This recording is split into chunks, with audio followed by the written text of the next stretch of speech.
Fate is a comforting excuse when disaster strikes. It lets us avoid responsibility, painting us as helpless. But this comfort blinds us, keeping us from learning and improving. Failure is uncomfortable, but it forces us to look inward, to change, and to do better. True agency lies not in surrendering to fate, but in making better choices for the future.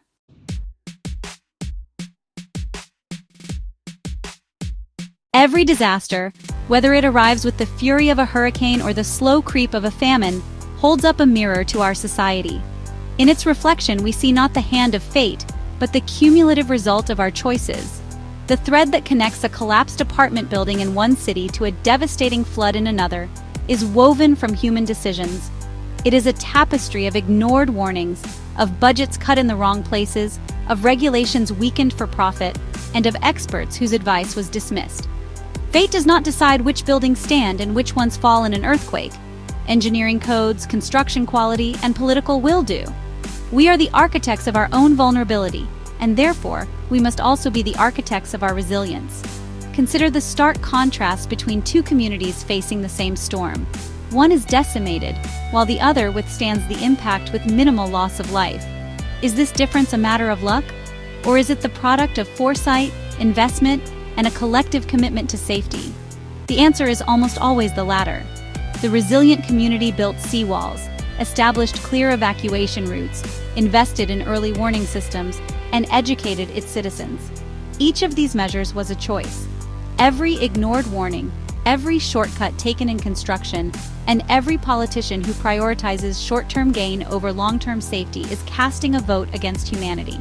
Catastrophe is rarely a single event. It is the final, brutal outcome of a long chain of poor decisions. This is not to say that we can control the planet. We cannot stop the earth from shaking, the winds from blowing, or the rains from falling. The forces of nature are immense and indifferent. But we have tremendous power over the consequences. Human agency is the critical variable that determines the scale of suffering. When we build homes in known floodplains without adequate defenses, we are not tempting fate. We are making a calculated and often tragic choice.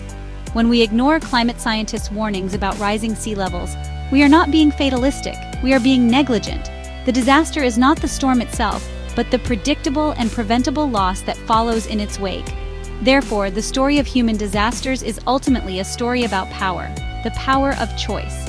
It is about the engineer who insists on using stronger materials, the journalist who exposes corruption in building inspections, and the community organizer who demands better emergency plans.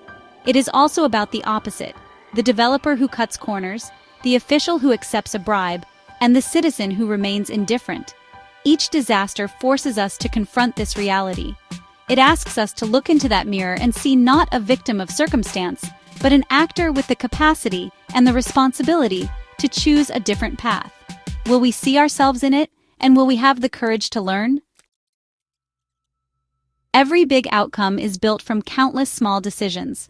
In a factory, skipping a safety check or ignoring a minor fault can quietly add up to disaster. But the same is true for resilience. Communities that prepare, plan, and act together create safety that endures. Fate doesn't build seawalls, people do.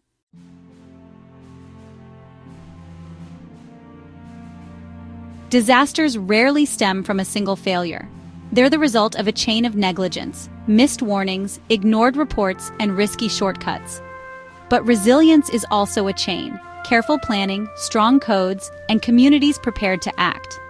The outcome depends on which chain we choose to build: negligence or resilience.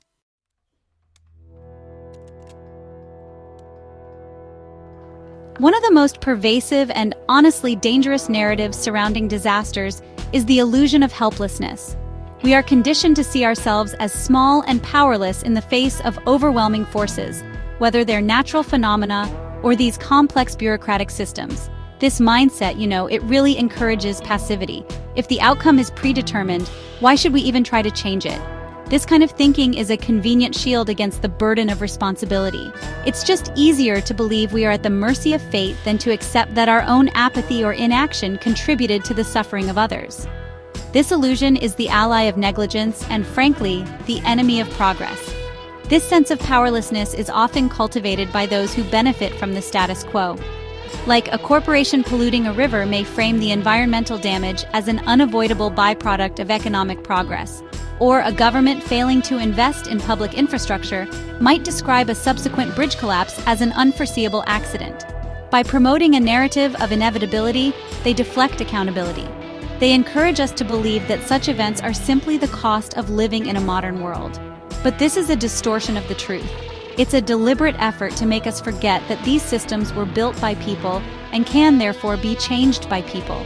The antidote to this illusion is the recognition of our own agency, both individual and collective.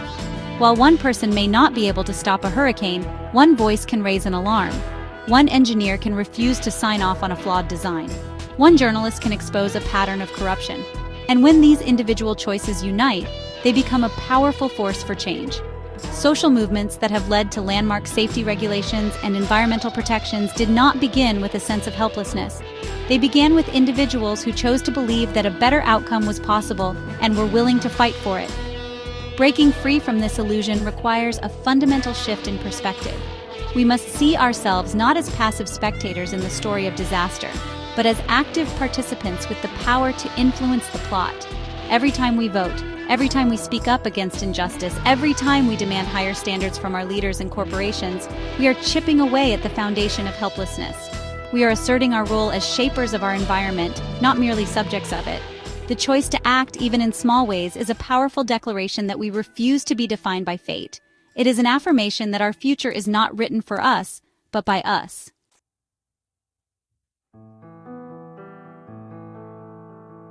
The courtroom is more than a place of judgment. It becomes a classroom for the world.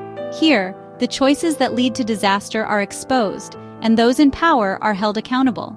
Justice transforms tragedy into lessons, ensuring that responsibility is enforced and that the suffering of victims is never forgotten.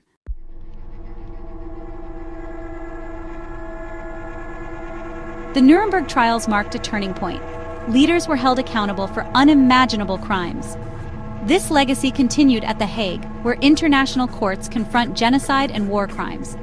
Each trial, from Nuremberg to today, proves that justice can transcend borders and that accountability for humanity's gravest offenses is possible.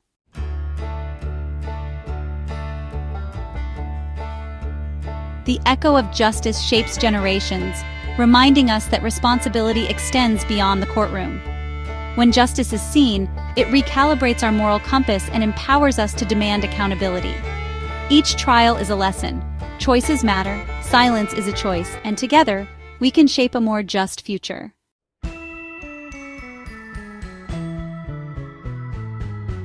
Preventing disaster isn't just for those in power, it's a shared duty. Vigilance means being engaged, asking questions, and caring for our community. Apathy lets problems grow. When we choose to pay attention and act, we build a safer, stronger society together. The choice is ours: vigilance or apathy.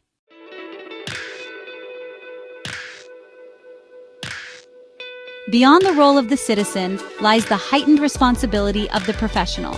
Engineers, architects, doctors, regulators, and managers hold specialized knowledge and power that directly impacts public safety. For them, responsibility is not just a civic duty, it is an ethical pledge embedded in their work. An engineer signing off on a bridge design is not just completing a task. They are making a promise to every person who will cross it. A doctor who reports an unusual cluster of illnesses is not just filing paperwork. They are acting as a sentinel for a potential public health crisis. Their diligence is a non-negotiable component of a safe and functioning society. This professional responsibility is a critical firewall against disaster. It is the last line of defense when economic or political pressures encourage shortcuts. The architect who refuses to compromise on building materials, even when a client pushes for a cheaper option, is upholding their pledge. The factory manager who halts production to address a safety concern, despite facing pressure to meet quotas, is honoring their duty of care.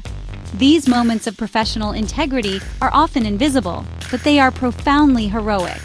They represent a conscious choice to prioritize human life over profit, convenience, or personal gain. This is where expertise and ethics must merge into unwavering diligence. Conversely, professional negligence is one of the most common and devastating sources of human-made disaster. It occurs when this ethical pledge is broken. It is the inspector who accepts a bribe to overlook a code violation, the pharmaceutical company that hides negative trial data, or the financial regulator who looks the other way as banks take on catastrophic risks. In these cases, expertise is not used to protect the public, but to enable harm, often for personal or corporate enrichment. This betrayal of trust can have consequences on a massive scale, turning a position of responsibility into a catalyst for tragedy. It underscores that professional diligence is not optional. It is a moral imperative. Ultimately, the integrity of our systems depends on the individuals working within them. Laws and regulations are essential, but they are only as strong as the people who are tasked with enforcing and upholding them. True resilience is built by a culture of professional responsibility, where every individual understands the weight of their decisions. From the city planner who zones for long-term safety to the software engineer who codes for reliability in a critical system, each professional choice contributes to a web of collective protection. Their commitment to diligence is a powerful force that transforms abstract safety standards into the tangible reality of a world that is safer for everyone.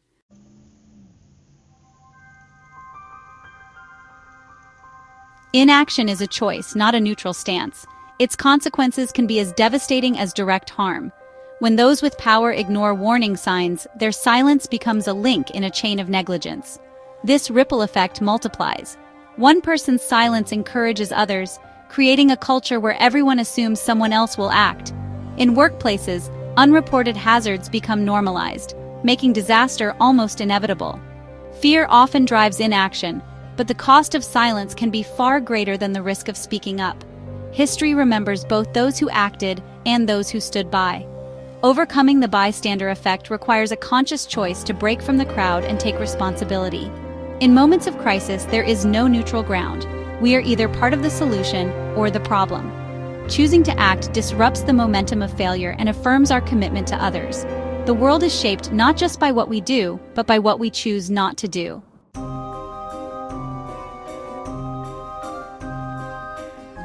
Foresight is the antidote to fatalism.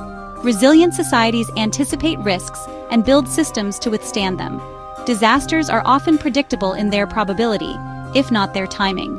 Japan, for example, faces constant seismic threats, but invests in strict building codes and early warning systems, turning vulnerability into resilience. The Netherlands, below sea level, has engineered a dynamic defense of dikes and barriers, adapting constantly to new threats. These are not acts of luck, but of deliberate collective will and innovation. Foresight means investing in infrastructure and technology before disaster strikes. Early warning systems, like those for hurricanes, are the result of choices to fund research and communication. Where preparation prevails, fate loses its grip. We have the tools to predict and prevent disaster. The only question is whether we choose to use them. Foresight, not fate, determines our outcomes.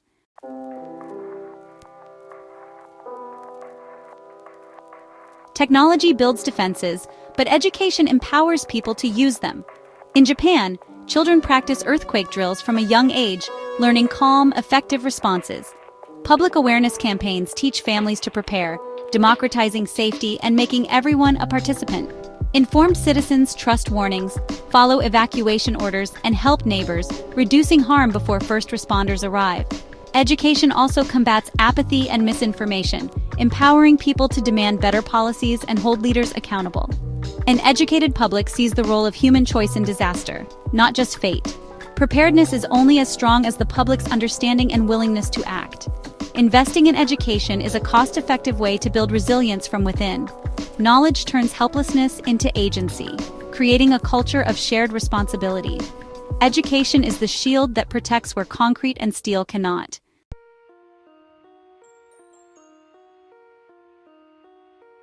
The old model of disaster response is reactive, waiting for catastrophe, then scrambling to recover. This approach manages failure instead of preventing it. We need a paradigm shift from reaction to readiness. Readiness means investing in risk assessment, mitigation, and public education before disaster strikes. The real work of saving lives happens in the quiet years between crises. Proactive preparation reduces vulnerability and is more cost-effective than recovery. Every dollar spent on mitigation saves many more in recovery. A readiness culture values foresight, not just hindsight. and treats preparation as essential as healthcare or education. Embracing readiness is a moral choice, a declaration that we value lives enough to protect them proactively. The choice is clear: invest in survival, not just recovery.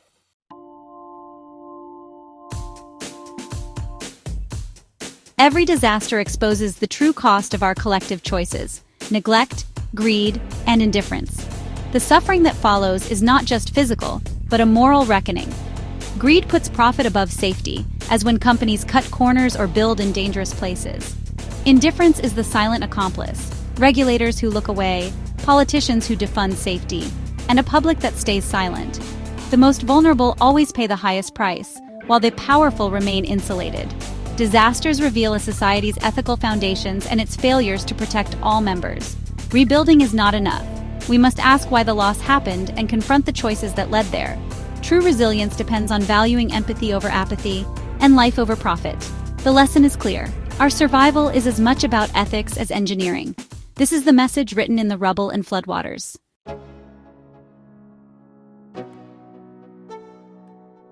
Empathy is the courage to see others' vulnerability as our own and to act. It's the volunteer helping after disaster, the neighbor checking in, the citizen voting for safer communities. Every disaster tests our character. Will we retreat or choose empathy? Our shared future depends on this choice.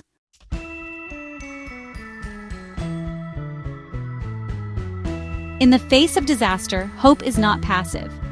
It's the engineer rebuilding a levee, the community planting trees, the volunteers restoring what was lost. Hope is action, our choice to learn, adapt, and create a safer world. Each rebuilt home and forest is proof. Hope is built by human hands.